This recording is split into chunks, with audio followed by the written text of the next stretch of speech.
പ്രാർത്ഥന എന്ന വിഷയത്തിലേക്കാണ് നാം ഇന്നും പ്രവേശിക്കുന്നത്.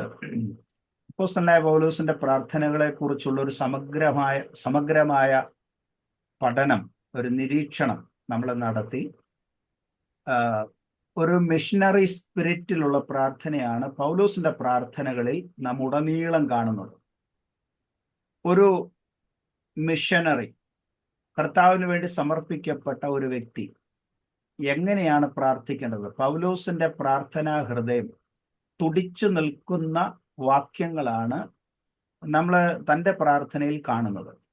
ആ 41 പ്രാർത്ഥനകളിലും തനിക്ക് കർത്താവിനോടുള്ള അഭേദ്യമായ ബന്ധം, സഭയെക്കുറിച്ചുള്ള തൻ്റെ കാഴ്ചപ്പാട്, പ്രാർത്ഥനയിൽ ഏതെല്ലാം കാര്യങ്ങളാണ് പ്രസ്താവിക്കേണ്ടത്, ഇതെല്ലാം നന്നായി നമുക്ക് തൻ്റെ പ്രാർത്ഥനകളിൽ കാണുവാൻ കഴിയും.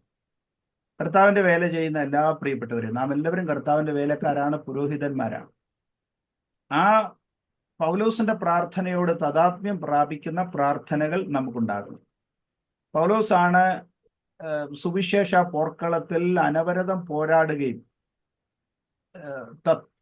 തുല്യമല്ലാത്ത പ്രതിസന്ധികളിൽ കൂടെ കടന്നു പോവുകയും ചെയ്ത ഒരു മനുഷ്യനാണ് അപ്പോസ്തലനായ പൗലോസ്. എല്ലാം ഉണ്ടായിട്ടും ഒന്നുമില്ലാത്തവനായി തീർന്ന ഒരു മനുഷ്യനാണ് അപ്പോസ്തലനായ പൗലോസ്. തുല്യമല്ലാത്ത കഷ്ടതകൾ അനുഭവിച്ച ഒരു മനുഷ്യനാണ് അപ്പോസ്തലനായ പൗലോസ്. കാരാഗ്രഹം അനുഭവിച്ച മനുഷ്യനാണ് അപ്പോസ്തലനായ പൗലോസ്. ഉന്നതമായ വിദ്യാഭ്യാസവും നിലവാരവും പൗരത്വവും ഒക്കെ ഉണ്ടായിരുന്നെങ്കിൽ പോലും വലിച്ചിഴയ്ക്കപ്പെട്ട ഒരു മനുഷ്യനാണ് പൗലോസ്. ആ പൗലോസിന്റെ പ്രാർത്ഥനകളിലെങ്ങും താൻ അനുഭവിക്കുന്ന കഷ്ടതകളെക്കുറിച്ചും ആ കഷ്ടതയിൽ നിന്നുള്ള ഒരു മാറ്റത്തെക്കുറിച്ചോ പീഡാനുഭവങ്ങൾ മാറ്റിക്കിട്ടുന്നതിനെ കുറിച്ചൊന്നുമുള്ള ഒരു പ്രാർത്ഥന ഒരു വാക്കുകളിൽ പോലും കാണുന്നില്ല. മറിച്ച് കർത്താവിനോട് കൂടുതൽ അടുക്കേണ്ടതിന്, വിശുദ്ധ ജീവിതത്തിന് വേണ്ടി, സുവിശേഷ അവസരം ലഭിക്കേണ്ടതിന് വേണ്ടി, ആത്മീയമായ വർധനവിന് വേണ്ടി പ്രാർത്ഥിക്കുന്ന ഒരു പ്രാർത്ഥനയാണ് പൗലോസിന്റെ പ്രാർത്ഥന. നാമും അങ്ങനെ പ്രാർത്ഥിക്കണം. നാമും അങ്ങനെയാണ് പ്രാർത്ഥിക്കേണ്ടത്. കഷ്ടതകളെക്കുറിച്ചുള്ള പൗലോസിന്റെ കാഴ്ചപ്പാട് അവിടെ അതിൻ്റെ അകത്ത് എഴുതിയിട്ടുണ്ട്. വിശ്വാസത്തിൽ നിലനിൽക്കണമെന്നും അനേക കഷ്ടങ്ങളിൽ കൂടെ ദൈവരാജ്യത്തിൽ പ്രവേശിക്കണമെന്നും പറഞ്ഞ് ശിഷ്യന്മാരുടെ മനസ്സ് ഉറപ്പിച്ചു പോന്നു എന്നാണ് പൗലോസ് പറയുന്നത്. ഇപ്പൊ കഷ്ടത സഹിഷ്ണുത സിദ്ധതയും വർദ്ധിപ്പിക്കുമെന്ന് പൗലോസ് നമ്മെ പഠിപ്പിച്ചു. ആ പഠിപ്പിക്കുന്നതിനോട് ചേർന്ന് നിൽക്കുന്ന പ്രാർത്ഥനയാണ് പൗലോസിൽ നമ്മൾ കാണുന്നത്. അതുകൊണ്ട് പൗലോസിന്റെ പ്രാർത്ഥനകളെല്ലാം നന്നായി വിശകലനം ചെയ്യുകയും പൗലോസിന്റെ പ്രാർത്ഥനയോട് താദാത്മ്യം പ്രാപിക്കുന്ന ഒരു പ്രാർത്ഥന രൂപപ്പെടുത്തിയെടുക്കുകയും ചെയ്യേണ്ടത് ആവശ്യമാണ്. അതിനാണ് പൗലോസിന്റെ പ്രാർത്ഥനകൾ വിശുദ്ധ തിരുവെഴുത്തിൽ രേഖപ്പെടുത്തിയിരിക്കുന്നത്. അപ്പൊ ഇന്ന് നമ്മൾ കർത്താവായ യേശുക്രിസ്തുവിന്റെ പ്രാർത്ഥനയിലേക്ക് നമുക്ക് ഒന്ന് എത്തി നോക്കാം. കർത്താവായ യേശുക്രിസ്തുവിന്റെ പ്രാർത്ഥന 25 പ്രാർത്ഥനകളാണ് രേഖപ്പെടുത്തിയിരിക്കുന്ന പ്രാർത്ഥനകൾ ഉള്ളത്. പ്രാർത്ഥനയ്ക്ക് മുൻതൂക്കം കൊടുക്കുകയും മുൻഗണന കൊടുക്കുകയും ചെയ്ത ഒരാളാണ് കർത്താവായ യേശുക്രിസ്തു.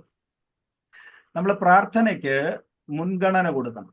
ജീവിതത്തിൽ, ദിവസത്തിൽ, ഏത് കാര്യത്തിന് പുറപ്പെടുമ്പോഴും ഒരുങ്ങുമ്പോഴും പ്രാർത്ഥനയ്ക്ക് മുൻതൂക്കം കൊടുക്കുന്നത് കർത്താവായ യേശുക്രിസ്തുവിൽ നിന്ന് നാം ഏറ്റെടുക്കുന്ന ഒരു കാര്യമാണ്.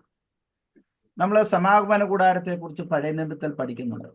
പഴയ നിയമത്തിലെ ആദ്യത്തെ കൂടാരമാണ് സമാഗമന കൂടാരം, ടാബർനക്കിൾ. ഇംഗ്ലീഷിൽ പറയുന്ന ടാബർനക്കിൾ. മിഷ്കാൻ എന്നാണ് എൻ്റെ എബ്രായ വാക്ക്. മിഷ്കാൻ. ഞാൻ ചാറ്റിൽ എഴുതാം.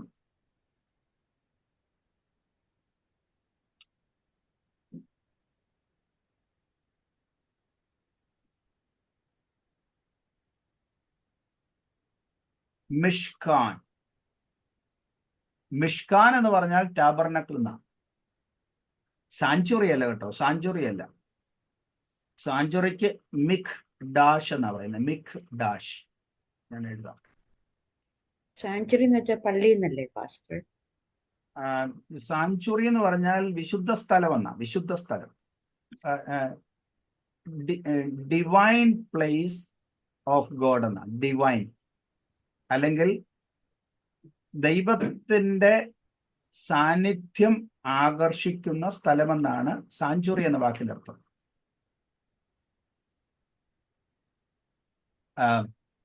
അപ്പൊ ഈ ടാബർനാക്കിൾ എന്ന് പറഞ്ഞാൽ മിഷ്കാൻ, മിക്ഡാഷ് എന്ന് പറഞ്ഞാൽ സാഞ്ചുറി. അപ്പം ഈ സമാഗമന കൂടാരം ഇതിൻ്റെ അകത്ത് 40-ലധികം ഉപകരണമുണ്ട്. 40-ലധികം ഉപകരണങ്ങളുണ്ട്. എല്ലാ ഉപകരണങ്ങളും കൂടി 40-ലധികം ഉപകരണങ്ങളുണ്ട്. അപ്പൊ ഇതിന്റെ ആദ്യം വെച്ചിരിക്കുന്ന ഉപകരണം നിലവിളക്കാണ്, അല്ലേ? അത് എഴുതിയിരിക്കുന്ന എബ്രായ ലേഖനം 9-ന്റെ 1-ാമത്തെയും 2-ാമത്തെ വാക്യം ഒന്ന് വായിച്ച് സിസ്റ്ററെ. എബ്രായ ലേഖനം 9-ാം അധ്യായം 1-ഉം 2-ഉം വാക്യം. അവിടെ ആദ്യ ഭാഗത്ത് നിലവിളക്കുന്നൊരു പദമുണ്ടേ.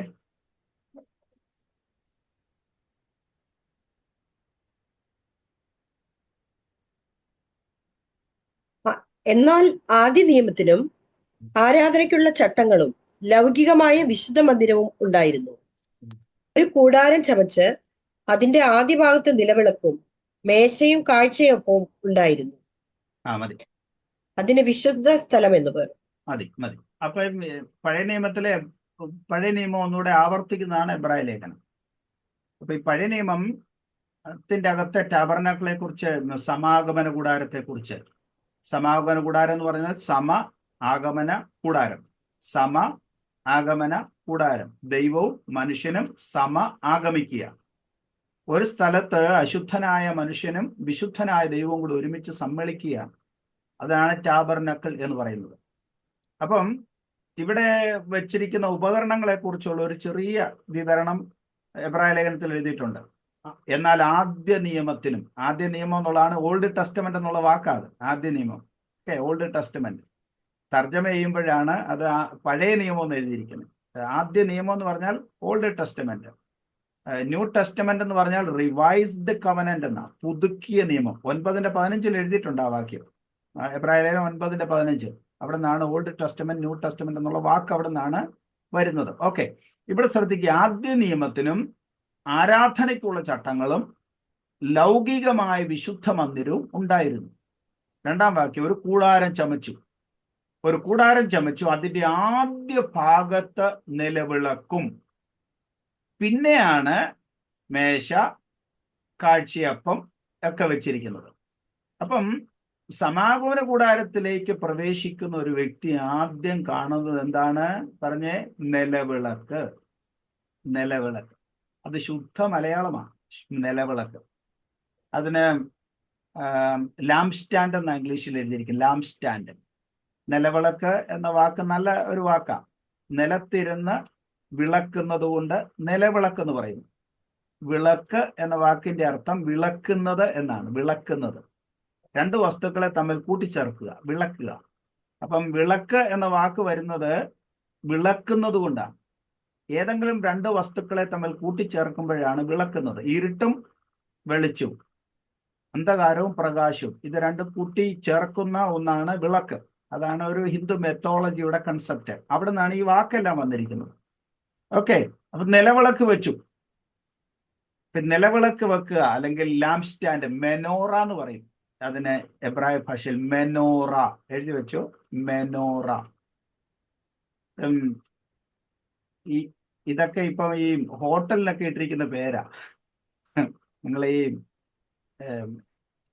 അറേബ്യൻ കൺട്രികളിലൊക്കെ താമസിക്കുന്ന ആളുകൾക്കറിയാം. ഞാൻ പറഞ്ഞല്ലോ, മിഷ്കാൻ എന്ന വാക്ക് കേട്ടാൽ നമ്മൾ വിചാരിക്കും മൃഷ്ടാന ഭോജനം എന്നായിരിക്കും അതിന്റെ അർത്ഥം മനസ്സിലാക്കുന്നത്. മിഷ്കാൻ എന്ന് ഹോട്ടലിന് മുമ്പിൽ എഴുതി വെക്കാൻ കൊള്ളാം, മിഷ്കാൻ റെസ്റ്റോറന്റ്. അങ്ങനെ എഴുതരുത്. മിഷ്കാൻ എന്ന വാക്കിന്റെ അർത്ഥം ടാബർനാക്കിൾ എന്നാ, അതല്ലാതെ മൃഷ്ടാന ഭോജനം എന്നല്ല. മിനോറ എന്താ? മെനോറ ഞാൻ എഴുതുന്നു.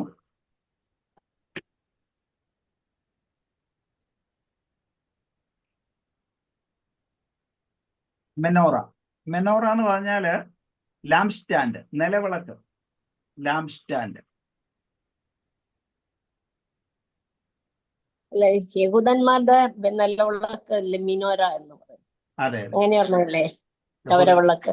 യഹൂദന്മാരുടെ ഇസ്രയേലിൽ പോകുമ്പോ കാണുന്ന മിനോറ ഇല്ലേ, ഈ കവരവിളക്ക്, അതിന്റെ സെയിം വേർഡാണോ ഇതല്ല? കവരവിളക്ക് റൈറ്റ് ശരിയാ പറഞ്ഞു. കവരവിളക്ക്. അതിന് 3 കവരങ്ങൾ ഇടത്തോട്ടും 3 കവരങ്ങൾ വലത്തോട്ടും നടുക്കൊരു തണ്ടും. അങ്ങനെ കവരവിളക്ക് അത് ഈ അവരുടെ സിനഗോഗിന്റെ സിമ്പലാണ്. അതിപ്പോ സിനഗോഗിനകത്തൊക്കെ സിമ്പലായിട്ട് വെച്ചിരിക്കുക, അവരുടെ ഐക്കണാണ്.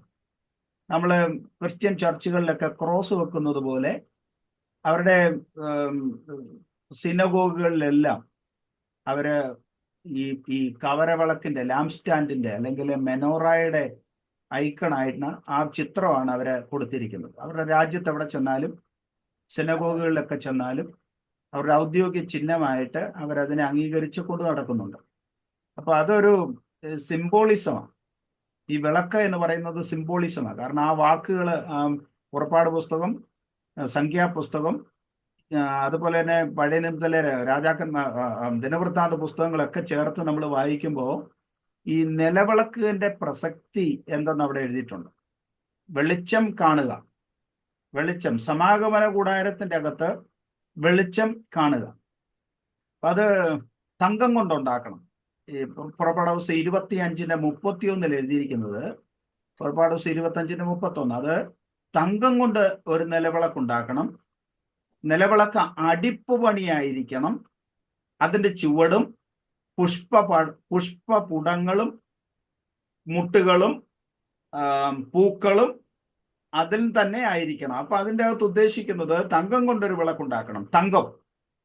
തങ്കം എന്ന് പറയുന്ന gold represents the divine nature. ഏത് പുസ്തകത്തിന്റെ അകത്ത് തങ്കം എന്ന വാക്ക് ഉപയോഗിക്കുന്നത്? It denotes a divine nature. പ്രാർത്ഥനയെക്കുറിച്ച് പറയുമ്പോഴെല്ലാം അതൊരു ഡിവൈൻ നേച്ചർ അതിൻ്റെ അകത്ത് വരാറുണ്ട്. അതാണ് തങ്കം. ഞാൻ കഴിഞ്ഞ ദിവസം ക്ലാസ് എടുത്തപ്പോൾ പറഞ്ഞതുപോലെ സ്വർഗത്തിൽ ഏകദേശം അരമണിക്കൂർ മൗനം ഉണ്ടായി എന്ന് പറയുന്ന വിഷയത്തെക്കുറിച്ച് പഠിപ്പിച്ചപ്പോഴും വിശുദ്ധന്മാരുടെ പ്രാർത്ഥനയെ ഉൾക്കൊള്ളുന്നത് ഒരു സ്വർണ്ണ ധൂപ കലശത്തിലാണ്. സ്വർണ്ണ ധൂപ കലശം, അത് ഓർമ്മയുണ്ടെന്ന് ഞാൻ വിശ്വസിക്കുകയാണ്. സ്വർണ്ണ ധൂപ കലശം. അപ്പൊ പ്രാർത്ഥന സ്വീകരിക്കുന്ന ഒരു പാത്രം അതെങ്ങനെയായിരിക്കണം? ഭൂമിയിൽ കിട്ടുന്നതിലും ഏറ്റവും വില കൂടിയ ഒരു ലോഹം കൊണ്ട് നിർമ്മിച്ച ഒരു പാത്രത്തിലാണ് വിശുദ്ധന്മാരുടെ പ്രാർത്ഥനയെ സ്വർഗത്തിൽ ഏറ്റുവാങ്ങുന്നത്. അപ്പൊ നോക്കുക, ഭൂമിയിൽ പ്രാർത്ഥനയ്ക്ക് റെപ്രസെന്റ്സ് ആയിട്ട് നമ്മൾ റെപ്രസെന്റ് ചെയ്ത് കാണുന്ന നിലവിളക്കാണ്. സമാഗമന കൂടാരത്തിലെ നിലവിളക്ക്. ആ നിലവിളക്കിന്റെ സ്ഥാനം ഏതാണ്? അത് സമാഗമന കൂടാരത്തിൽ ആദ്യം എടുത്തു വയ്ക്കുന്ന വസ്തു നിലവിളക്കാണ്. അതെങ്ങനെ പണിയണം? തങ്കം കൊണ്ട് പണിയണം. ഡിവൈൻ നേച്ചർ, ഏറ്റവും ശുദ്ധമായിരിക്കണം. വാസ്തവത്തിൽ ഈ തിരികൊണ്ട് കത്തിക്കൊണ്ടിരിക്കുന്ന, ഇടിച്ചെടുത്ത തെളിവുള്ള ഒലിവണ്ണ കൊണ്ട് കത്തിക്കൊണ്ടിരിക്കുന്ന ഈ ഒരു തങ്കം കൊണ്ട് ഉണ്ടാക്കേണ്ട ആവശ്യമൊന്നുമില്ല. അത് മറ്റേത് മെറ്റീരിയൽ കൊണ്ട് ഉണ്ടാക്കിയാലും കുഴപ്പമില്ല. പക്ഷെ പ്രാർത്ഥനയെ സൂചിപ്പിക്കാൻ ഉപയോഗിക്കുന്ന ഈ നിലവിളക്ക് തങ്കം കൊണ്ടുണ്ടാക്കിയതാണ്. അപ്പൊ പ്രാർത്ഥനയ്ക്ക് എത്രമാത്രം വില കൊടുക്കുന്നു എന്നാണ് നാം കാണുന്നത്. അത് തങ്കം കൊണ്ടുണ്ടാക്കുന്നു. 2, അടിപ്പ് പണിയായിട്ടുണ്ടാക്കണം. എന്ന് പറഞ്ഞാൽ അത് കൂട്ടിയോജിപ്പുകളൊന്നുമില്ല. പ്രാർത്ഥനയെ സൂചിപ്പിക്കുന്ന ഈ നിലവിളക്ക് പണിയുമ്പോൾ ഇതിന് 6 കവരങ്ങളുണ്ട്, നടുക്കുള്ള തണ്ടുണ്ട്, പുഷ്പപടങ്ങളുണ്ട്, അതിന് മുട്ടുകളുണ്ട്, ചുവടുണ്ട്, പൂക്കളുണ്ട്. ഇതൊക്കെ ഉണ്ടെങ്കിൽ പോലും ഇതൊരു മോൾഡിനകത്തിട്ട് അതുപോലെ ഉണ്ടാക്കി അടിപ്പ് പണിയായി ഉണ്ടാക്കുകയാണ്. ഇതിന് കട്ടിങ്ങും വെട്ടിങ്ങും യോജിപ്പും ഒന്നുമില്ല. ഒറ്റ അടിപ്പ് പണിയായിട്ടാണ് ഈ തങ്കം കൊണ്ടുള്ള കവരവിളക്ക് ഉണ്ടാക്കി കൊണ്ടുവരുന്നത്. അപ്പൊ പ്രാർത്ഥനയെക്കുറിച്ച് ഒരു ആശയം നമ്മുടെ മനസ്സിൽ വരികയാണ്. സ്തോത്രം. പ്രാർത്ഥനയെക്കുറിച്ച് ഒരു ആശയം പുറപ്പാട് പുസ്തകത്തിൽ എഴുതിയിരിക്കുന്നു, യാഗപീഠം ഉണ്ടാക്കുന്ന കല്ല് ചെത്തിയ കല്ലുകൊണ്ടാകരുത്. ചെത്തിയ കല്ലുകൊണ്ട് യാഗപീഠം ഉണ്ടാക്കരുത് എന്ന പ്രമാണമുണ്ട്. സ്തോത്രം. കല്ലുകൊണ്ടാണ് യാഗപീഠം ഉണ്ടാക്കുന്നതെങ്കിൽ ചെത്തിയ കല്ലുകൊണ്ട് പാടില്ല എന്ന് പറഞ്ഞതുപോലെ തങ്കം കൊണ്ട് നിലവിളക്കുണ്ടാക്കുമ്പോൾ അതിന് യാതൊരു വിധമായ യോജിപ്പുകളും ഉണ്ടാക്കാതെ അടിപ്പ് പണിയായിട്ട് അത് ഉണ്ടാക്കണം. പിന്നെ അതിൻ്റെ അകത്ത് തിരിയിടുമ്പോൾ ഈ ലാംപ് സ്റ്റാൻഡില് നിലവിളക്കിൽ തിരിയിടുമ്പോൾ തിരി മുമ്പോട്ടിടണം. അത് 37-ാം വാക്യത്തിൽ എഴുതിയിട്ടുണ്ട്. 25-ന് വായിച്ച സിസ്റ്ററെ. അതിന് 7 ദീപം ഉണ്ടാക്കി നേരെ മുമ്പോട്ട് പ്രകാശിപ്പാൻ തക്കവണ്ണം ദീപങ്ങളെ കൊളുത്തണം. കണ്ടോ, അവിടെ എഴുതിയിരിക്കുന്നുണ്ടോ? ഈ ദീപം അല്ലെങ്കിൽ അതിന് 7 ദീപം ഉണ്ടാക്കി നേരെ നേരെ മുമ്പോട്ട് പ്രകാശിപ്പാൻ തക്കവണ്ണം ദീപങ്ങളെ കൊളുത്തണം. അപ്പൊ അതിൻ്റെ അകത്ത് ഇരുന്ന തിരി ഉണ്ടല്ലോ, അതിൻ്റെ അകത്ത് ഉപയോഗിക്കുന്നത് ഇടിച്ചെടുത്ത തെളിവുള്ള ഒലിവെണ്ണയാണ്. അതുകൊണ്ടാണ് ഇത് കത്തിക്കുന്നത്. അതിനെക്കുറിച്ചൊക്കെ പറയാനുണ്ട്. ഒരിക്കൽ സമാഗമന കൂടാരത്തെ കുറിച്ചൊക്കെ പഠിക്കാൻ അവസരം കിട്ടിയാൽ നമുക്ക് പഠിക്കുമ്പോൾ പറയാം ഇതൊക്കെ എന്താണ്. എന്നിട്ട് അതിൻ്റെ അകത്ത് തിരിയിടുമ്പോൾ എന്ത് ചെയ്യണം? മുമ്പോട്ടാണ് തിരിയിടുന്നത്, മുമ്പോട്ട് തിരിയിടണം. അപ്പൊ എന്ത് ചെയ്യണം? സമാഗമന കൂടാരത്തിന്റെ ഉൾവശം മുഴുവൻ പ്രകാശിക്കത്തക്ക രീതിയിൽ പ്രകാശം കൊടുക്കുന്ന നിലയിൽ ഈ നിലവിളക്ക് ആദ്യ ഭാഗത്ത് ഇരിക്കുകയാണ്. അപ്പൊ ഒരു പുരോഹിതൻ തൻ്റെ കയ്യിൽ വിശുദ്ധ ധൂപവുമായിട്ടോ രക്തവുമായിട്ടോ യാഗം കഴിക്കുവാൻ പുരോഹിതൻ വിശുദ്ധ സ്ഥലത്തേക്കോ അതിവിശുദ്ധ സ്ഥലത്തേക്കോ പ്രവേശിക്കുമ്പോൾ മറ്റൊരു വസ്തുവിലും തട്ടി വീഴാതെയോ കാണാതിരിക്കത്തക്ക നിലയിൽ അന്ധകാരത്തിലിരിക്കുകയോ ചെയ്യാതിരിക്കത്തക്കവണ്ണം ഈ സമാഗമന കൂടാരം മുഴുവൻ പ്രകാശിക്കത്തക്ക നിലയിൽ നിലവിളക്കിന്റെ ദീപങ്ങൾ, അതിന്റെ തിരികൾ മുൻപോട്ടിട്ട് കത്തിക്കുക, മുൻപോട്ട് പ്രകാശം കൊടുക്കുക. What does it mean? പ്രാർത്ഥന എന്ന് പറഞ്ഞാൽ എന്താണ്? നിങ്ങൾ നടന്നു പോകുന്ന വഴിത്താരയിൽ മുന്നോട്ട് പ്രകാശം കിട്ടുവാനുള്ള കൈത്തിരിയാണ് പ്രാർത്ഥന. സ്തോത്രം. ആയാസരഹിതമായി യാത്ര ചെയ്യുവാനായിട്ടുള്ള ദൈവത്തിന്റെ പ്രകാശ ദീപമാണ് പ്രാർത്ഥന. നിങ്ങൾ മുൻപോട്ട് യാത്ര ചെയ്യുമ്പോൾ പ്രതിസന്ധികളിൽ തട്ടി വീഴാതെ, പ്രശ്നകലുഷിതമായ യാത്രകളിൽ സഞ്ചരിക്കുമ്പോൾ എവിടെയും ഇടറി വീഴാതെ, തട്ടി വീഴാതെ മുന്നോട്ട് പ്രകാശം തരുവാൻ ദൈവമുണ്ടാക്കിയൊരു കാര്യമാണ് പ്രാർത്ഥന. ഹല്ലേലൂയ. പ്രാർത്ഥിക്കുന്ന ഒരു വ്യക്തി ഇരുളിലല്ല സഞ്ചരിക്കുന്നത്. പ്രാർത്ഥിക്കുന്ന ഒരു വ്യക്തി മുന്നോട്ട് പ്രകാശം കണ്ട് പ്രാർത്ഥനയുടെ പ്രകാശ ദീപത്തിൽ അവൻ സഞ്ചരിക്കുന്നവനാകും. നമുക്കൊരു സ്തോത്രം പറയാം. അതാണ് 37-ാം വാക്യത്തിൽ എഴുതിയിരിക്കുന്നത്. 38-ാം വാക്യത്തിൽ എഴുതിയിരിക്കുകയാണ്, അതിന്റെ ചവണകളും കരിന്തിരി പാത്രങ്ങളും തങ്കം കൊണ്ടായിരിക്കണം. ഈ നിലവിളക്കിനോട് ബന്ധപ്പെട്ട വസ്തുക്കൾ എല്ലാം തങ്കം കൊണ്ടായിരിക്കണം. അതിനെ തൊടാൻ കൊണ്ടുവരുന്ന ഈ ചവണകൾ എന്ന് പറഞ്ഞാൽ അതിൻ്റെ അകത്തെ കരിന്തിരികളൊക്കെ മുറിച്ചു മാറ്റുകയോ അതിൻ്റെ അകത്തെ വസ്തുക്കളൊക്കെ എടുക്കാനൊക്കെ ഉപയോഗിക്കുകയോ ചെയ്യുന്ന ചവിണകൾ. അതുപോലെ തന്നെ കരിന്തിരിപ്പാത്രം, അതൊക്കെ സ്വർണം കൊണ്ടുണ്ടാക്കേണ്ട വല്ല കാര്യമുണ്ട്. പക്ഷെ അതുപോലും തങ്കം കൊണ്ടാണ് പണിതിരിക്കുന്നത്. അതും ഉപകരണങ്ങളൊക്കെയും 1 താലന്ത് തങ്കം കൊണ്ട് ഉണ്ടാക്കണം. അപ്പൊ പ്രാർത്ഥനയ്ക്ക് എത്രമാത്രം വില നമ്മൾ കൊടുക്കുന്നുണ്ട്? പ്രാർത്ഥനയ്ക്ക് എത്രമാത്രം വില കൊടുക്കുന്നുണ്ട്? സ്തോത്രം. നമ്മുടെ പ്രാർത്ഥനകളിൽ ദൈവം കൊടുത്ത വില നമ്മുടെ പ്രാർത്ഥനകളിൽ നമ്മൾ കൊടുക്കണം. പ്രാർത്ഥനയ്ക്കകത്ത് അശ്രദ്ധയോ, പ്രാർത്ഥനയ്ക്കകത്ത് മന്ദീഭാവങ്ങളോ, പ്രാർത്ഥനയ്ക്കകത്ത് നിരുത്സാഹമോ, പ്രാർത്ഥനയ്ക്കകത്ത് യാതൊരു വിധമായ ക്ഷീണങ്ങളോ സംഭവിക്കുവാൻ പാടില്ല. ഇത് തങ്കം കൊണ്ട് പണിതിരിക്കുന്ന ഒരു പ്രക്രിയയാണ് നിലവിളക്ക്. സ്തോത്രം. അത് മാത്രമല്ല, അത് എപ്പോഴും കത്തണം. ഡേ ആൻഡ് നൈറ്റ് എന്ന് എഴുതിയിട്ടുണ്ട്. നിരന്തരം കത്തിക്കൊണ്ടിരിക്കണം, അല്ലേ? നിരന്തരം. അത് 26-ാം അധ്യായത്തിന്റെ 20 മുതലുള്ള വാക്യങ്ങൾ വായിക്കുമ്പോൾ, പുറപ്പാട് പുസ്തകം 26-ാം അധ്യായം 20 മുതലുള്ള വാക്യങ്ങൾ വായിക്കുമ്പോൾ 2 പദപ്രയോഗങ്ങൾ അവിടെ എഴുതിയിട്ടുണ്ട്. ഒന്ന്, നിരന്തരം കത്തണം. 26-20 വിളക്ക് നിരന്തരം കത്തിക്കൊണ്ടിരിക്കണം. ഒന്ന് എല്ലാവരും ഒന്ന് പറഞ്ഞ, നിരന്തരം. സ്തോത്രം. വല്ലപ്പോഴും കത്തുന്നതല്ല നിലവിളക്ക്. ആവശ്യമുള്ളപ്പം കത്തും. ആവശ്യമുള്ളപ്പം 3 ദിവസം കത്തിച്ചു നോക്കും, പിന്നെ കെടുത്തും. പിന്നെ ഒരാവശ്യം വരുമ്പോൾ 7 ദിവസം കത്തിക്കും. ചിലയിടത്തൊക്കെ ഈ സെക്കൻഡ് സാറ്റർഡേ ഇത് കത്തിക്കും. ചിലയിടത്ത് രാവിലെയും വൈകിട്ടും, രാവിലെ ഉണ്ടോന്ന് അറിയത്തില്ല, വൈകിട്ട് കത്തിക്കും. ചിലയിടത്ത് 40 ദിവസമൊക്കെ പണ്ട് കത്തിക്കുമായിരുന്നു, ഇപ്പോൾ ഉണ്ടെന്ന് ഞാൻ കേട്ടിട്ടില്ല. ഈ ആവശ്യം വരുമ്പം കത്തിക്കുന്നതല്ല നിലവിളക്ക്. 24/7 24/365 അതാണ് നിലവിളക്ക്. സമാഗമന കൂടാരം എപ്പോഴൊക്കെ അവിടെ ഉണ്ടോ അപ്പോഴൊക്കെ ഇത് നിരന്തരം കത്തിക്കൊണ്ടിരിക്കും.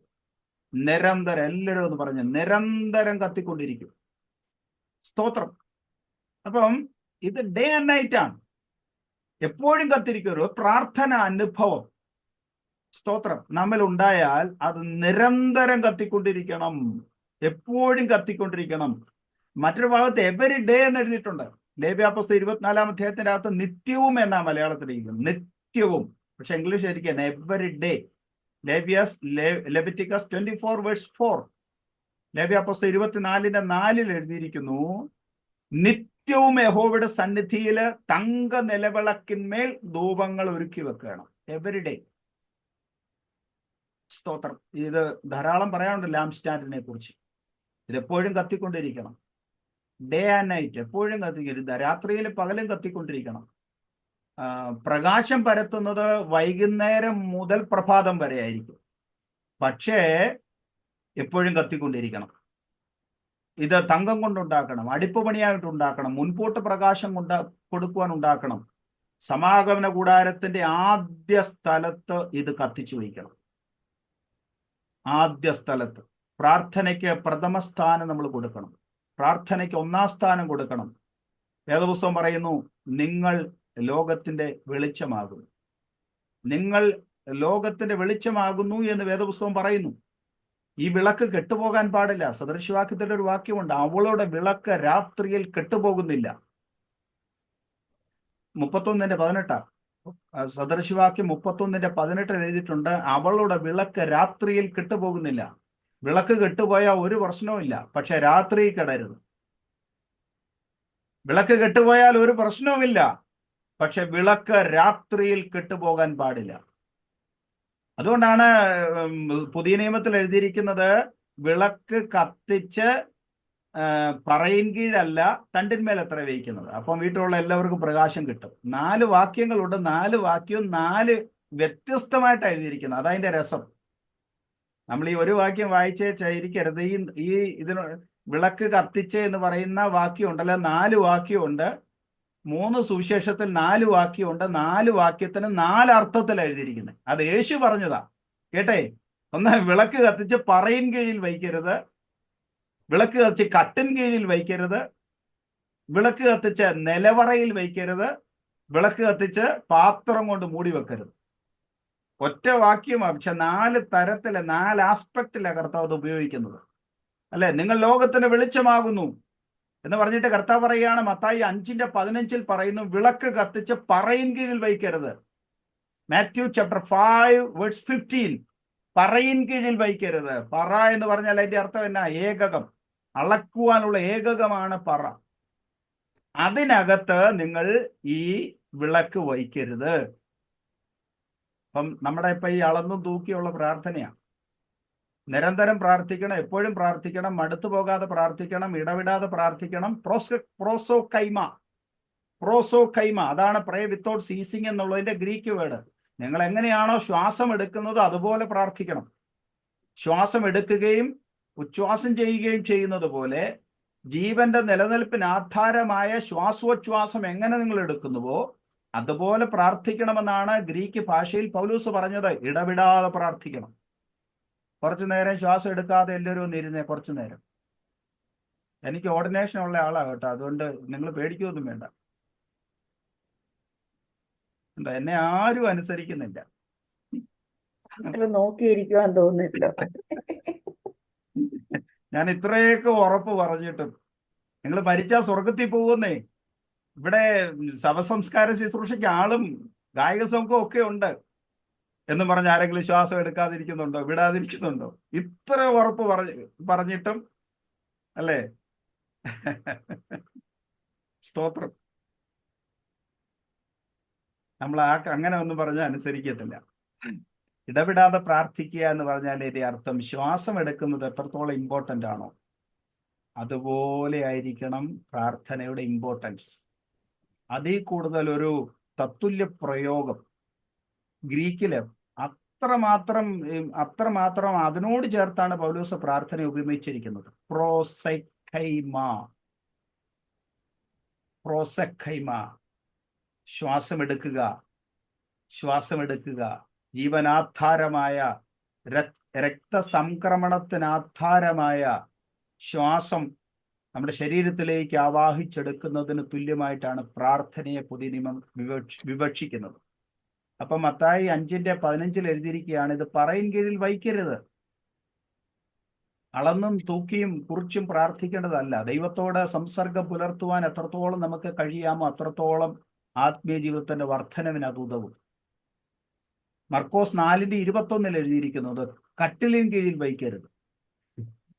അത് ഉദാഹരണമാണെങ്കിൽ ഒരു ചേർച്ചയില്ലാത്ത ഉദാഹരണമാണെന്ന് എനിക്ക് തോന്നാറുണ്ട്. വിളക്ക് കത്തിച്ച് കട്ടിലിൻ കീഴിൽ ഒന്ന് വെച്ച് നോക്കിയേ. ആർക്കെങ്കിലും സംശയമുണ്ട്, ഇന്ന് രാത്രി ഒന്ന് കത്തിച്ചു വെച്ച്, കട്ടിലും കത്തും കിടക്കുന്നയാളും കത്തും. അത്രേ ഉള്ളൂ കുഴപ്പം. നേരെ സ്വർഗത്തിൽ പോകാൻ പറ്റും, നേരെ സ്വർഗത്തിൽ പോകാൻ പറ്റും. പണ്ട് എന്നോടൊരു സഹോദരൻ പറഞ്ഞു, സ്നാനപ്പെടാൻ വന്ന ഒരു സഹോദരനാണ്, പോൾ നാരായണൻ. ഇന്നാളിവിടെ ഓമന എന്ന് പറഞ്ഞൊരു സിസ്റ്റർ വന്നല്ലോ, ഗുജറാത്തിലുണ്ടെന്ന് ഞാൻ പറഞ്ഞു. അദ്ദേഹത്തിന് സ്നാനപ്പെടാൻ എൻ്റെ അടുത്ത് വന്നപ്പോൾ ഞാൻ ചോദിച്ചു, നാരായണൻ എന്തിനാ സ്നാനപ്പെടുന്നത്? അന്നേരം എന്നോട് പറഞ്ഞു, എനിക്ക് സ്വർഗത്തിൽ പോകാനാന്ന് പറഞ്ഞു. അപ്പം അത് കേട്ട് നിന്ന ഞങ്ങളുടെ സെൻട്രൽ പാസ്റ്റർ അദ്ദേഹം പറഞ്ഞു, എന്നാ പിന്നെ വെള്ളത്തിനകത്ത് ഇച്ചിരി നേരം ഞാൻ മുക്കി പിടിച്ചോണ്ടിരിക്കാമെന്ന് പറഞ്ഞു നിന്നെ. അപ്പം നിനക്ക് നേരെ വെള്ളത്തിൽ നിന്ന് സീത നേരെ സ്വർഗത്തിൽ പോകാൻ പറ്റുമെന്ന് പറഞ്ഞു. പുള്ളി പറഞ്ഞു അത് വേണ്ടെന്ന് പറഞ്ഞു. സ്വർഗത്തിൽ പോകാനല്ല സ്നാനം, ജീവിക്കാനായിട്ടാ സ്നാനം, ജീവിക്കാനായിട്ടാ സ്നാനം. സ്വർഗത്തിൽ പോകാനാണെങ്കിൽ ഈ സ്നാനപ്പെടുത്തുന്ന ആളിനോട് പറഞ്ഞാൽ മതി, 5 മിനിറ്റ് ഒന്നും വേണ്ട, ഒരു 3 മിനിറ്റ് മുക്കി വെച്ചാൽ മിക്കവാറും സ്വർഗത്തിൽ പോകാൻ പറ്റും. ഇപ്പൊ വിളക്ക് കത്തിച്ച് പറയിൻ കീഴിൽ വയ്ക്കരുത്, വിളക്ക് കത്തിച്ച് കട്ടിൽ കീഴിൽ വയ്ക്കരുത്. കട്ടിലിന്റെ കീഴെ വെച്ചാൽ കട്ടിൽ എന്തിനെ കാണിക്കുക? റെസ്റ്റിനെ കാണിക്കുക, വിശ്രമത്തെ കാണിക്കുക. നമ്മൾ എപ്പോഴാ പ്രാർത്ഥിക്കുന്നേ? സമയമുള്ളപ്പോൾ, മിച്ചം സമയം കിട്ടുമ്പോൾ, ഫ്രീ ടൈം കിട്ടുമ്പോൾ, അല്ലേ? എപ്പോഴാണ് നമ്മൾ ഉപവാസ പ്രാർത്ഥനയ്ക്ക് പോകുന്നത്? നമുക്ക് ഒരു പരിപാടി ഇല്ലാതിരിക്കുമ്പോൾ.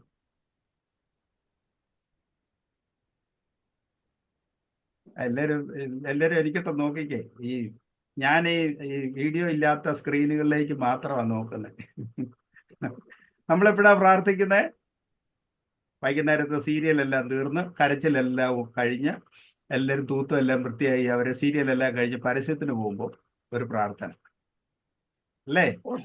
നമ്മളാരും സീരിയൽ കാണാറുണ്ടോ? അതെ, ഞങ്ങൾ കാണാറില്ല പാസ്റ്ററെ. സീരിയലൊന്നും കാണാറില്ല പാസ്റ്റർ. ഞാൻ ഈ കഴിഞ്ഞ ഞായറാഴ്ച ചർച്ചയിൽ ചോദിച്ചു, ഇപ്പോഴെന്താ സീരിയൽ നടക്കുന്നത്? അപ്പോൾ ഒരാൾ ചാടി എഴുന്നേറ്റ് പറഞ്ഞു, സാസ് പഹലെ ബഹു ഥി എന്ന്. ഞാൻ പറഞ്ഞ ഇപ്പൊ അതാണ് നടക്കുന്നത്. സാസ് പഹലെ ബഹു ഥി കഴിഞ്ഞ ഞായറാഴ്ച പറഞ്ഞതാ. എനിവേ, ഈ ഫ്രീ ടൈം കിട്ടുമ്പോൾ, അല്ലെങ്കിൽ ഒരു ജോലി ഇല്ലാതിരിക്കുമ്പോൾ, നമുക്ക് ഇമ്പോർട്ടൻ്റ് ആയിട്ടുള്ള കാര്യങ്ങളൊന്നും ഇല്ലാതിരിക്കുമ്പോൾ നമ്മൾ ചെയ്യുന്ന ഒരു പ്രക്രിയയായിട്ട് ഇടവേളയുടെ സമയം പ്രാർത്ഥനയ്ക്കായി മാറ്റി വയ്ക്കുക. സ്തോത്രം. അങ്ങനെയല്ല പ്രാർത്ഥനയ്ക്ക് ഇമ്പോർട്ടൻസ്. കട്ടിലിൻ കീഴിൽ വയ്ക്കരുത്. 3 ലൂക്കോസ് 11:33. ലൂക്കോസ് 11:33 എഴുതിയിരിക്കുന്നു, നിലവറയിൽ വയ്ക്കരുത്. നിലവറയിൽ വയ്ക്കരുത്. നിലവറ രഹസ്യസ്ഥാനത്തെ കാണിക്കുക. രഹസ്യസ്ഥാനം, ആരും കാണാത്തൊരു സ്ഥലം, അവിടെ വയ്ക്കരുത്. നിലവറയിൽ വിളക്ക് കത്തിച്ചാൽ, പൊതുസ്ഥലത്ത് വിളക്ക് കത്തിച്ച് വയ്ക്കുന്നത് പോലെയല്ല, നിലവിളക്കിൽ വെച്ചാൽ വിത്തിൻ നോ ടൈമിൽ അത് കെട്ടുപോകും. സ്തോത്രം. ഒരു രഹസ്യ ക്രിസ്ത്യാനിയായിട്ടല്ല നമ്മൾ ജീവിക്കേണ്ടായി. നിലവറയിൽ വയ്ക്കുവാൻ പാടില്ല. ലൂക്കോസ് 8:16 അവിടെ എഴുതിയിരിക്കുന്നു, പാത്രം കൊണ്ട് മൂടി വയ്ക്കരുത്. പാത്രം കൊണ്ട് മൂടി വയ്ക്കരുത്. പാത്രം എന്ന് പറയുന്നത് ഭക്ഷണത്തോട് ബന്ധപ്പെട്ട കാര്യമായിട്ടാണ് പാത്രത്തെ കാണുന്നത്. പാത്രം. അപ്പം ഈ പാത്രം കൊണ്ട് മൂടി വയ്ക്കരുത്. ഭക്ഷണാദി കാര്യങ്ങൾ നമ്മുടെ പ്രാർത്ഥനയെ മൂടിക്കളയരുത്. ആഹാരാദി കാര്യങ്ങൾ, വിശപ്പ് നമ്മുടെ പ്രാർത്ഥനാ ജീവിതത്തെ നശിപ്പിച്ച് കളയരുത്. സ്തോത്രം. അപ്പം വയറിനോട് ബന്ധപ്പെട്ടതല്ല പ്രാർത്ഥന. കർത്താവായ യേശുക്രിസ്തുവിന്റെ പ്രാർത്ഥനയിൽ 3 അപേക്ഷകൾ മുകളിലും 3 അപേക്ഷ താഴെയുമാണ്. നടുക്ക് പറഞ്ഞൊരു പ്രാർത്ഥനയാണ്, അന്നുള്ള ആഹാരം ഞങ്ങൾക്ക് നൽകണം. അത് ആഹാരത്തിന് മുൻഗണനയും കൊടുക്കരുത്, അവഗണനയും കൊടുക്കരുത്, പരിഗണന കൊടുക്കണം. സ്തോത്രം. പക്ഷെ നമ്മൾ ആഹാരത്തിന് മുൻസ്ഥാനം കൊടുക്കുന്നത്, അല്ലേ? നമ്മുടെ ശരീരത്തിൽ ആകെപ്പാടെ വളരുന്ന ഒരു ഭാഗമേ ഉള്ളൂ, അത് വയറാണ്. ആളുകളെ കാണുമ്പോൾ അറിയാം, വയറ് മാത്രമേ ഇപ്പൊ ആളുകൾക്ക് വളരുന്നുള്ളൂ. വയറ് വളർന്നു വരിക. പണ്ടൊക്കെ വയർ ഒട്ടിയാലും മുഖത്തിനൊരു സൗന്ദര്യം ഉണ്ടായിരുന്നു. പക്ഷെ ഇപ്പം മുഖത്തിന് സൗന്ദര്യമുണ്ട്, പൊട്ടിയിടണം എന്ന് മാത്രമേ ഉള്ളൂ മുഖത്തെ. അതൊക്കെ ഇട്ട് വയറ് വീർത്തും വന്നു, മുഖം ഒട്ടിയും വന്നു. പണ്ട് അങ്ങനെയല്ല, വയർ ഒട്ടിയായിരുന്നെങ്കിലും മുഖത്തിനൊരു കാന്തിയും സൗന്ദര്യവും വിശ്വാസികളെ കണ്ടാൽ പെട്ടെന്ന് അറിയായിരുന്നു. അല്ലേ വിജയിച്ച? അല്ലേ? വിശ്വാസികളെ കണ്ടാൽ പെട്ടെന്ന് നമുക്ക് തിരിച്ചറിയാം. എന്തോ? ഭക്ഷണം കഴിക്കാൻ ടേബിള് വേണ്ട പാസ്റ്ററെ. അതെ, ഭക്ഷണം കഴിക്കാൻ ടേബിൾ ഇല്ലാത്തതുകൊണ്ട് വയറ് പുൾപ്പിറ്റാക്കി. എന്തോ പഴയകാല വിശ്വാസികളെ അവരുടെ വയറൊട്ടിയായിരുന്നെങ്കിലും മുഖകാന്തി, അല്ലേ? ഇപ്പം വയറങ്ങ് വീർത്തു, പക്ഷെ മുഖത്തിന് ഒരു കാന്തിയില്ല. പ്രാർത്ഥനാ ജീവിതം കുറഞ്ഞു കുറഞ്ഞു വരുന്നു. പ്രാർത്ഥനാനുഭവങ്ങൾ കുറഞ്ഞു കുറഞ്ഞു വരും.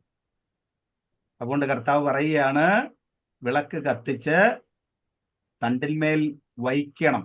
ഈ 4 വിളക്ക് വയ്ക്കരുത്. പ്രാർത്ഥനാ ജീവിതത്തിന് ഊന്നൽ കൊടുക്കണം. മുൻസ്ഥാനത്ത്, ആദ്യ സ്ഥാനത്ത് നിലവിളക്ക് വയ്ക്കണം. ഇപ്പൊ ഇതിൻ്റെ അകത്ത് ഈ ഹിന്ദു മെത്തോളജി നമ്മുടെ യഹൂദ മെത്തോളജിയോട് കുറച്ചൊക്കെ യോജിക്കുന്ന കാര്യമുണ്ട്. നിലവിളക്ക്, അതുകൊണ്ടാണ് വിളക്കെന്ന വാക്ക് വന്നത്. ഒരു സന്ധ്യയ്ക്കാണ് വിളക്ക് വെക്കുന്നത്. സന്ധ്യയ്ക്ക് ഒരു ദിവസത്തിൽ എത്ര സന്ധ്യയുണ്ട്? ഞാൻ ഇന്നാളെ ചോദിച്ചത്, ഒരു ദിവസത്തിന് എത്ര സന്ധ്യയുണ്ട്? 2 സന്ധ്യ. മിനി സിസ്റ്ററെ, ഒരു ദിവസത്തിൽ എത്ര സന്ധ്യയുണ്ട്? 4. ഓമന സിസ്റ്ററെ, ഒരു ദിവസത്തിന് എത്ര സന്ധ്യയുണ്ട്? 5. ഒരു തരം, 2 തരം,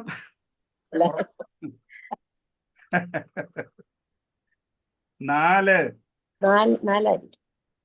ഒരു ദിവസത്തിന് ഞാൻ പറയാം 3 സന്ധ്യയുണ്ട്.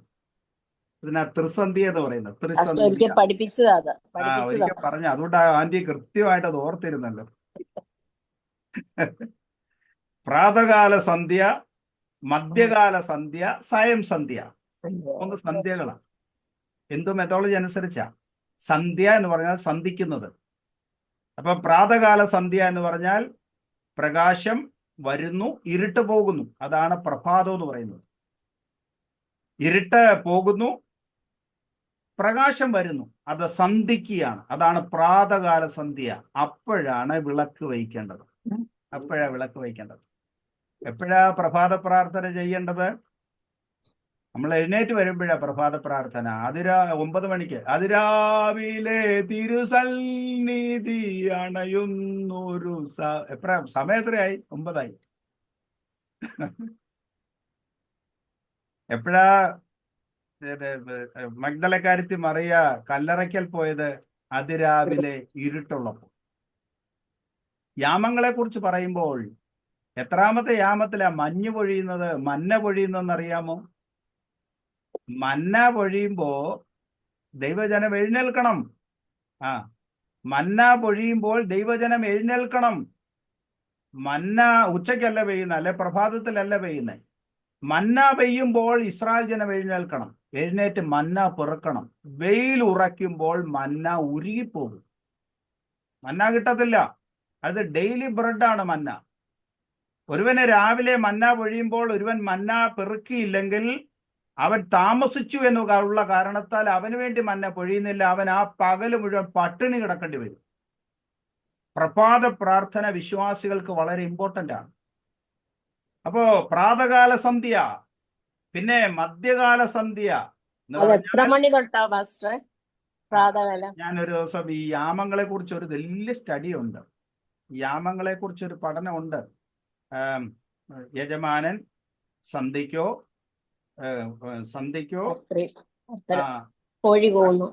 അർദ്ധരാത്രിക്കോ കോഴി പ്രഭാതത്തിലോ ഏത് നേരത്തോ നിങ്ങൾ വരുമെന്ന് അറിയുന്നില്ല. അതാണ് ഈ 4 യാമം. ആ 4 യാമം. പക്ഷേ 3-ാമത്തെ യാമം തീരുന്ന 4-ാമത്തെ യാമം ആരംഭിക്കുമ്പോഴാണ് മഞ്ഞ് പൊഴിയുന്നത്. മന്ന പൊഴിയുന്നത്. മന്ന പൊഴിയുന്നത് മഞ്ഞിനോടുകൂടെയാണ്. മഞ്ഞും മന്നയും ഒരുമിച്ച് വരുക. കാരണം അത് നല്ല ഫ്രിഡ്ജിനകത്ത് വെച്ച ഇങ്ങോട്ട് ദൈവം ഭൂമിയിലോട്ട് കൊടുക്കുന്നു, ഫ്രഷായി തണുത്ത കൊടുക്കുക. അത് ആ സമയത്ത് എഴുന്നേറ്റ് അത് പെറുക്കണം. ഇസ്രായേൽ മക്കൾക്കുള്ള നിയമമാണ് അത്. ആ സമയത്ത് എഴുന്നേറ്റ് പെറുക്കുക. പിന്നെ ഓക്കെ, ഞാൻ അടുത്ത കാര്യത്തിലേക്ക് വരാൻ, എന്നിട്ട് ഞാൻ പറയാം. മധ്യകാല സന്ധ്യ അത് ഉച്ചയ്ക്കാണ്. അപ്പോൾ സൂര്യൻ ഭൂമിയുടെ നേരെ കീഴ്വശത്തായിട്ട് നമ്മുടെ വിശ്വാസത്തെ കത്തിക്കൊണ്ട് നിൽക്കുന്ന സമയമാണ്. അപ്പോഴും അവർ പ്രാർത്ഥിക്കുന്നു ഹിന്ദു മെത്തോളജി അനുസരിച്ച്. മൂന്നാമത്തേതാണ് സായം സന്ധ്യ. പ്രകാശം പോയിട്ട് ഇരുട്ട് വരുന്നു. പ്രകാശം പോയിട്ട് ഇരുട്ട് വരുന്നു. ആ സമയത്ത് വിളക്ക് വയ്ക്കുന്നു. ആ സമയത്ത് വിളക്ക് വെച്ചിട്ട് സന്ധ്യാപ്രാർത്ഥന ചെയ്യുന്നു. ദൈവമക്കളുടെ സന്ധ്യാപ്രാർത്ഥന.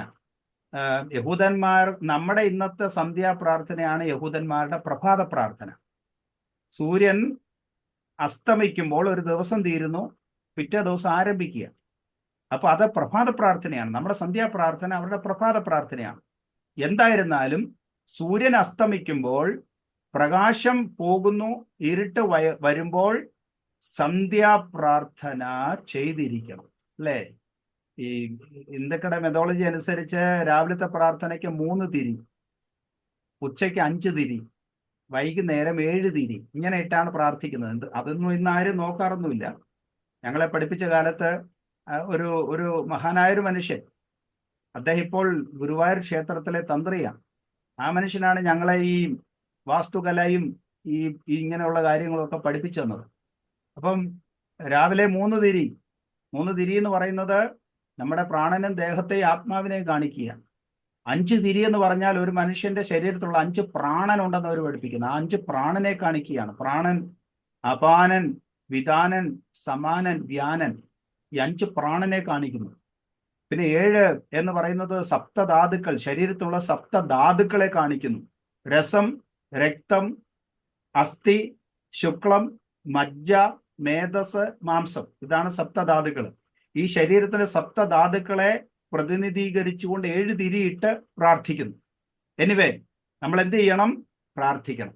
അപ്പം നിലവിളക്കാണ് പ്രാർത്ഥിക്കുക എന്ന് പറയുന്നത്. പ്രാർത്ഥനയ്ക്ക് ഒരു ഇമ്പോർട്ടൻസ് കൊടുക്കണം.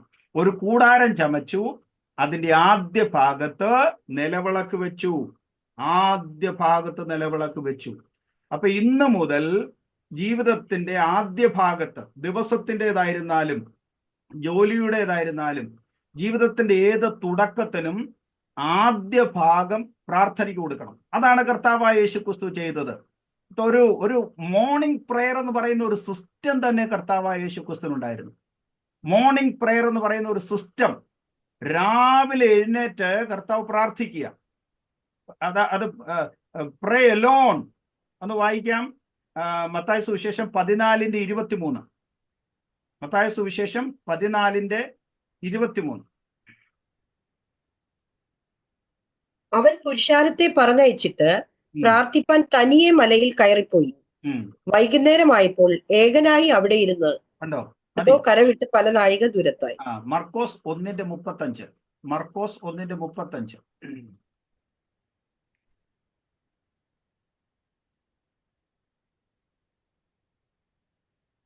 അധികാലത്ത് ഇരുട്ടോടെ അവൻ എഴുന്നേറ്റ് പുറപ്പെട്ട് ഒരു നിർജ്ജന പ്രദേശത്ത് ചെന്ന് പ്രാർത്ഥിച്ചു. കണ്ടോ, ഇവിടെ എല്ലാം നമ്മൾ കാണുന്നത് അവിടെ ഒരു സ്ഥലങ്ങൾ എഴുതിയിട്ടുണ്ട്. പതിവ് പോലെ കർത്താവ് പതിവ് പോലെ അതിരാവിലെ ഇരുട്ടുള്ളപ്പോൾ കർത്താവ് വേറിട്ട് പ്രാർത്ഥിച്ച് ശുശ്രൂഷയ്ക്ക് ഇറങ്ങി പുറപ്പെടുന്ന കാഴ്ച നമുക്ക് കാണാൻ കഴിയും. മത്തായി സുവിശേഷൻ കർത്താവായ യേശുക്രിസ്തുവിന്റെ ശുശ്രൂഷയെ കുറിച്ച് നമ്മൾ പഠിക്കുമ്പോൾ he started the ministry with prayer. പ്രാർത്ഥന ദിവസം, ആ ദിവസത്തെ ശുശ്രൂഷ ആരംഭിക്കുന്നത് പ്രാർത്ഥനയിലായിരുന്നു. യേശുക്രിസ്തുവിന്റെ ശുശ്രൂഷ അവസാനിപ്പിച്ചത് ഒരു പ്രാർത്ഥനയിലാണ്, ഗെത്സമനയിൽ.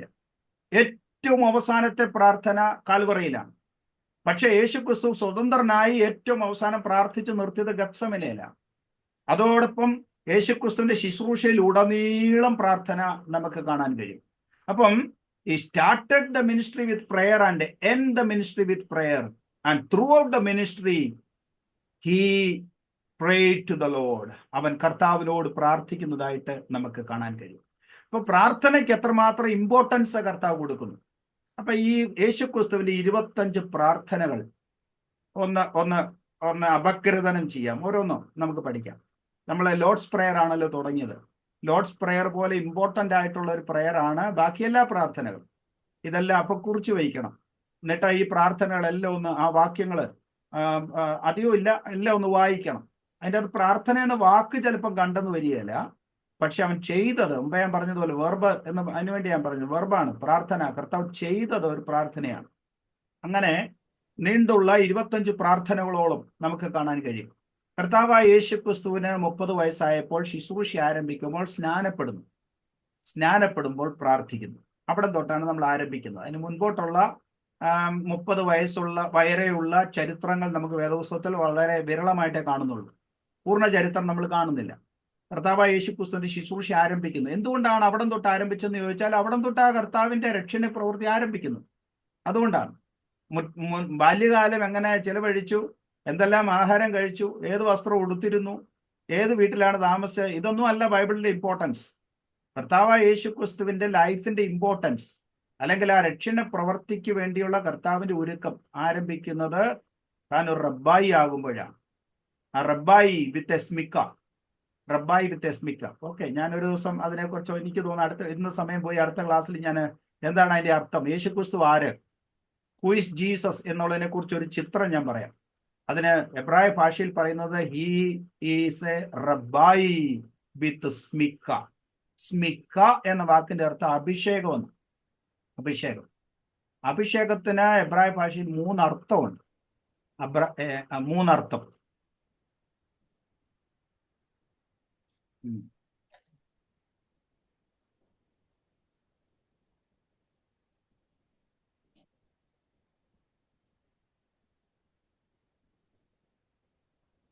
ഓക്കെ, ഒന്നാമത് അതിന്റെ അർത്ഥം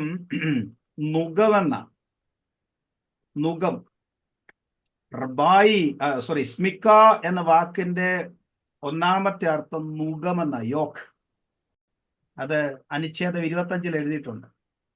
മൂവിങ്, ബാലറ്റ്, ഒപ്പീനിയൻ, ഇതൊക്കെയാണ് നമുക്കുള്ള അധികാരം. മൂവിങ് എവിടെ വേണേലും നമുക്ക് ഇന്ത്യയിൽ മൂവ് ചെയ്യാം, അതിനുള്ള അധികാരമുണ്ട്. ഒപ്പീനിയൻ അഭിപ്രായ സ്വാതന്ത്ര്യമുണ്ട്. ബാലറ്റ് നമുക്ക് വോട്ട് ചെയ്യാനുള്ള അധികാരമുണ്ട്. റിലീജിയൻ മതത്തിന്റെ അധികാരം, ഏത് മതത്തിൽ വിശ്വസിക്കാനോ അത് പ്രചരിപ്പിക്കാനുള്ള അധികാരമുണ്ട്. ഈ 4 അധികാരം ഒരു സിറ്റിസൺ ഉള്ളത്. ഓക്കെ, നമുക്ക് ഈ 4 അധികാരമുണ്ട്. ഇന്ത്യൻ ഭരണഘടന അനുസരിച്ച് ഏത് ഇന്ത്യൻ പൗരനും കാശ്മീർ മുതൽ കന്യാകുമാരി വരെ ഏത് സ്റ്റേറ്റിലും സഞ്ചരിക്കാം. ആരും തടഞ്ഞു നിർത്തത്തില്ല. ടാക്സും കൊടുക്കണ്ട, വീടും മേടിക്കാം, സ്ഥലവും മേടിക്കാം. കാരണം ഞാൻ ഒരു ഇന്ത്യൻ സിറ്റിസണാണ്. ബാലറ്റ്, എനിക്ക് വോട്ട് ചെയ്യാം. എനിക്ക് അഭിപ്രായ സ്വാതന്ത്ര്യമുണ്ട്. എനിക്ക് മതത്തിൽ വിശ്വസിക്കുവാൻ സ്വാതന്ത്ര്യമുണ്ട്. പക്ഷേ ഞാനൊരു തെറ്റ് ചെയ്തെന്നിരിക്കട്ടെ, ഇന്ത്യൻ ഭരണഘടനയ്ക്കകത്ത് പറയുന്ന ഒരു തെറ്റ്, ഇന്ത്യൻ പീനൽ കോഡ് അനുസരിച്ച് ഞാനൊരു തെറ്റ് ചെയ്താൽ എന്നെ അന്നേരം പോലീസ് അറസ്റ്റ് ചെയ്യും. അറസ്റ്റ് ചെയ്ത് കഴിഞ്ഞാൽ ഇന്ത്യൻ സിറ്റിസൺ ആയിരിക്കെ തന്നെ ഇന്ത്യൻ സിറ്റിസൺ ഉള്ള ഒരു സ്വാതന്ത്ര്യവും നമുക്ക് പിന്നെ കിട്ടത്തില്ല. ശരിയല്ലേ? കിട്ടത്തില്ല. എനിക്ക് പിന്നെ മൂവ് ചെയ്യാൻ പറ്റത്തില്ല. ഞാൻ ഇന്ത്യൻ സിറ്റിസൺ എന്നെ ഒന്ന് വിട്ടേ, എനിക്ക് കാശ്മീരിന് പോകണം എന്ന് പറഞ്ഞാൽ വിടുകയില്ല. ഒപ്പീനിയൻ അന്നേരം വായടഞ്ഞു. മൈക്കും കൊണ്ട് വരുന്ന ആളിന്റെ പത്രക്കാരുടെ മുമ്പിൽ നമുക്ക് പറയാൻ അധികാരമില്ല. ഒപ്പീനിയൻ തീർന്നു, അവിടെ കൊണ്ട് തീർന്നു. എനിക്കിന്ന് ഞായറാഴ്ച പള്ളിയിൽ പോകണമെന്ന് പറഞ്ഞാൽ അവർ വിടുവോ? വിടത്തില്ല. നമ്മുടെ സ്വാതന്ത്ര്യം എവിടെയാ തീരുന്നത്? Under arrest. നമ്മൾ അറസ്റ്റ് ചെയ്യപ്പെടുമ്പോൾ ഇന്ത്യൻ സിറ്റിസൺ ആണോ എന്ന് ചോദിച്ചാൽ അതെ. ഇന്ത്യൻ സിറ്റിസൺ ആണോ? അതെ. പാസ്പോർട്ട് ഉണ്ട്, വോട്ടിംഗ് കാർഡുണ്ട്, ID കാർഡുണ്ട്, ഇതെല്ലാം നമുക്കുണ്ടായിരിക്കുക. സ്വന്തം വീടുണ്ടെങ്കിലും തടവറയിൽ പോയി കിടന്നോണം. സ്വന്തം വീട്ടിൽ ചിക്കൻ ബിരിയാണി ഉണ്ടാക്കിയാലും ജയിലിലെ ഭക്ഷണം കഴിച്ചോണം. എവിടെയാണ് നമ്മുടെ സ്വാതന്ത്ര്യം നഷ്ടപ്പെടുന്നത്? അണ്ടർ അറസ്റ്റിലാവുമ്പോൾ. എന്ന് പറയുന്നത് പോലെ വിശുദ്ധ തിരുവെഴുത്ത് നമ്മുടേതാണ്. നമുക്കതിനകത്ത് അവകാശ അധികാരങ്ങളുണ്ട്. പക്ഷെ നാം ഒരു തെറ്റ് ചെയ്താൽ പിന്നെ ഈ പറയുന്നതൊക്കെ പ്രോമിസാണ്. ഇതൊന്നും പിന്നെ പറഞ്ഞിട്ട് ഒരു കാര്യവുമില്ല. ഈ പറയുന്ന ഒന്നും കാര്യമില്ല. അതുകൊണ്ടാണ് വിശുദ്ധ ജീവിതം ചെയ്യണം എന്ന് പറയുന്നതിൻ്റെ കാര്യം. ഹല്ലേലൂയ. അപ്പോൾ എപ്പോഴാണ് ഈ അധികാരങ്ങളൊക്കെ നമ്മളിൽ ഫങ്ഷൻ ചെയ്യുന്നത്? നമ്മളെ സബ്മിസീവ് ആയിരിക്കുമ്പോൾ, ദൈവവചനം അനുസരിക്കുമ്പോൾ, കർത്താവ് പറയുന്നത് കേൾക്കുമ്പോൾ മാത്രമേ നമ്മളിൽ അധികാരം ഫങ്ഷൻ ചെയ്യത്തുള്ളൂ. നാം തെറ്റ് ചെയ്തെങ്കിൽ, പാപം ചെയ്തെങ്കിൽ, കുറ്റം ചെയ്യുന്നെങ്കിൽ ഒരിക്കലും നമ്മളിൽ ഈ അധികാരം ഫങ്ഷൻ ചെയ്യത്തില്ല. ഇന്ന് പകൽക്കാലം എന്നെ കേൾക്കുന്ന ദൈവമക്കൾ ശ്രദ്ധിക്കണം. കർത്താവിനോട് എപ്പോഴും നിരപ്പ് പ്രാപിക്കണം, എപ്പോഴും നിരപ്പ് പ്രാപിക്കണം, എപ്പോഴും നിരപ്പ് പ്രാപിക്കണം. സ്തോത്രം. എന്തിനു വേണ്ടി? അതോറിറ്റി. അപ്പം ഞാൻ അടുത്ത ആഴ്ചയിൽ ഇതിനെക്കുറിച്ച് പറയാം. കർത്താവായ യേശു ക്രിസ്തു ആരായിരുന്നു? എന്തുകൊണ്ടാണ് കർത്താവായ യേശു ക്രിസ്തുവിലെ അധികാരങ്ങളൊക്കെ ഫങ്ഷൻ ചെയ്തത് എന്നുള്ളതിനെ കുറിച്ച് പറയാം. എന്തുകൊണ്ടാണ് കർത്താവിന് വചനത്തിന്മേൽ അധികാരം ഉണ്ടായിരുന്നത്? അപ്പം മത്തായി സുവിശേഷം 23-ാം അധ്യായത്തിൽ എഴുതിയിരിക്കുന്നു, മോശയുടെ പീഠത്തിന്മേൽ കയറി നിന്നാണ് യേശു പ്രസംഗിച്ചുകൊണ്ടിരുന്നത്. മോശയുടെ പീഠം, മത്തായി സുവിശേഷം 23-ാം അധ്യായം 1-2 വാക്യത്തിൽ എഴുതിയിട്ടുണ്ട്. The pedestal of Moses. മോസസിന്റെ പെഡസ്റ്റലിൽ യേശു കയറി നിന്നിട്ട് ആദ്യം പറയുന്ന കാര്യം, തൽമൂദിലും മിഷ്നായിലും ഒക്കെ എഴുതിയിട്ടുള്ള ഒരു കാര്യമാണ്,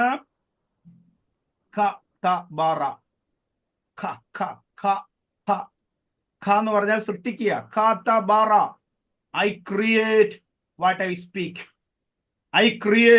ഐ സ്പീക്ക്. ഞാൻ എന്ത് സംസാരിക്കുന്നുവോ അത് സൃഷ്ടിച്ചുകൊണ്ടേയിരിക്കും എന്ന് യേശു പറയുന്നു. അപ്പൊ വചന ശുശ്രൂഷ ചെയ്യുന്ന ഒരാൾ ആദ്യം പറയേണ്ടതെന്നറിയാമോ? ഞാൻ എന്ത് പറയാൻ പോകുന്നുവോ കർത്താവിന്റെ സഹായത്താൽ അത് കേൾക്കുന്ന ജനങ്ങളിൽ സൃഷ്ടിക്കപ്പെട്ടുകൊണ്ടേയിരിക്കും. ഞാൻ സൗഖ്യത്തെക്കുറിച്ചാണ് പറയുന്നതെങ്കിൽ സൗഖ്യം നടന്നുകൊണ്ടിരിക്കും. സ്തോത്രം. ആരോഗ്യത്തെക്കുറിച്ചാണ് പറയുന്നതെങ്കിൽ ആരോഗ്യം നടന്നുകൊണ്ടിരിക്കും. പൈശാചിക പദ്ധതികൾ തകർക്കപ്പെടുന്നതിനെ കുറിച്ചാണ് ഞാൻ പറയുന്നതെങ്കിൽ അത് യേശുവിന്റെ നാമത്തിൽ നടക്കും. Create what I speak. വചനത്തിന്റെ മേലുള്ള അധികാരമാണ് ഒന്നാമത്തെ അധികാരം. യേശുവിന്റെ മേലുള്ള അധികാരം, അത് നമ്മുടെ മേലുള്ള അധികാരമാണ്. സ്തോത്രം. രണ്ടാമത്തെ അധികാരമാണ് അശുദ്ധാത്മാക്കളുടെ മേലുള്ള അധികാരം. യേശുക്രിസ്തുവിന്റെ മേലുള്ള അധികാരം, അത് നമ്മുടെ മേലുമുള്ള അധികാരം കർത്താവ് നമുക്ക് നൽകിയിരിക്കുകയാണ്. സബ്മിസീവ് ആകുമ്പോൾ നമുക്ക് അധികാരം ഉണ്ടാകും. സ്തോത്രം. അല്ലേ? വചനം പ്രസംഗിക്കാനും ഭൂതങ്ങളെ പുറത്താക്കാനും രോഗികളെ സൗഖ്യമാക്കുവാനും അവൻ നിങ്ങളെ അയച്ചു. അപ്പോ ഈ രണ്ടാമത്തെ അധികാരം. മൂന്നാമത് പ്രകൃതിയുടെ മേൽ അധികാരം. യേശുക്രിസ്തുവിന് പ്രകൃതിയുടെ മേൽ അധികാരം ഉണ്ടായിരുന്നു. അടങ്ങ് എന്ന് പറഞ്ഞാൽ അടങ്ങും. കാറ്റേ അടങ്ങ്, കടലേ ശാന്തമാക് എന്ന് പറഞ്ഞപ്പോൾ അത് ശാന്തമാകുന്നു. പ്രകൃതിയുടെ മേൽ, ക്ഷോഭങ്ങളുടെ മേൽ അധികാരം ഉണ്ടാകും. സ്തോത്രം. അപ്പൊ നമ്മുടെ മേൽ കവിഞ്ഞു കടന്നു വരുന്ന എന്തിന്മേലും നിങ്ങൾക്കൊരധികാരം ഉണ്ടായിരിക്കും. സ്തോത്രം. തക്ക സമയത്ത് പകലും രാത്രിയും ഉണ്ടാകാതിരിക്കത്തക്കവണ്ണം പകലിനോടുള്ള എൻ്റെ നിയമവും രാത്രിയോടുള്ള എൻ്റെ നിയമവും ദുർബലപ്പെടുത്തുവാൻ നിങ്ങൾക്ക് കഴിയും. വരാമേൻ പറഞ്ഞേ. സ്തോത്രം. തക്ക സമയത്ത് പകലും രാത്രിയും ഉണ്ടാകാതിരിക്കത്തക്കവണ്ണം പകലിനോടുള്ള എൻ്റെ നിയമവും രാത്രിയോടുള്ള എൻ്റെ നിയമവും ദുർബലപ്പെടുത്തുവാൻ പ്രാർത്ഥിക്കുന്നവരുടെ മേൽ അധികാരമുണ്ട്. സ്തോത്രം. സിംഹങ്ങളുടെ വായടയ്ക്കുവാൻ അധികാരമുണ്ട്. തീയുടെ ബലം കെടുത്തുവാൻ അധികാരമുണ്ട്. ക്ഷോഭങ്ങളുടെ മേൽ അവയെ തടഞ്ഞു നിർത്തുവാനുള്ള ഒരു പ്രത്യേക അധികാരം ദൈവം തന്റെ ജനത്തിന് കൊടുത്തിട്ടുണ്ട്. അതാണ് അനോയിന്റിങ് എന്ന വാക്കിന്റെ അർത്ഥം. അതാണ്. കർത്താവ് നമ്മെ അനുഗ്രഹിക്കട്ടെ. പ്രാർത്ഥനയ്ക്ക് മുൻതൂക്കം കൊടുത്ത് കർത്താവായ യേശുക്രിസ്തു എങ്ങനെ ജീവിതം നയിച്ച് ശുശ്രൂഷയിൽ മുന്നേറിയതുപോലെ നാമും ഇന്ന് പ്രാർത്ഥനയ്ക്ക് ആദ്യ ഭാഗത്ത് നിലവിളക്ക്. ഈ വാക്യം മനസ്സിന് പോകരുതേ. ആദ്യ ഭാഗത്ത് നിലവിളക്ക്. അപ്പം കർത്താവ് എങ്ങനെ ചെയ്തുവോ അതുപോലുള്ളൊരു പ്രാർത്ഥനാ ജീവിതം നയിക്കുവാനായിട്ട് കർത്താവ് നമ്മെ ഇന്ന് സഹായിക്കട്ടെ എന്നുള്ള വാക്കുകളോടുകൂടെ എൻ്റെ വാക്കുകൾക്ക് വിരാമം കുറിക്കുന്നു. ദൈവം നമ്മെ അനുഗ്രഹിക്കുമാറാകട്ടെ. ഹല്ലേലൂയ. സ്തോത്രം. ഹല്ലേലൂയ. അനുഗ്രഹിക്കപ്പെട്ട ജനങ്ങൾക്ക്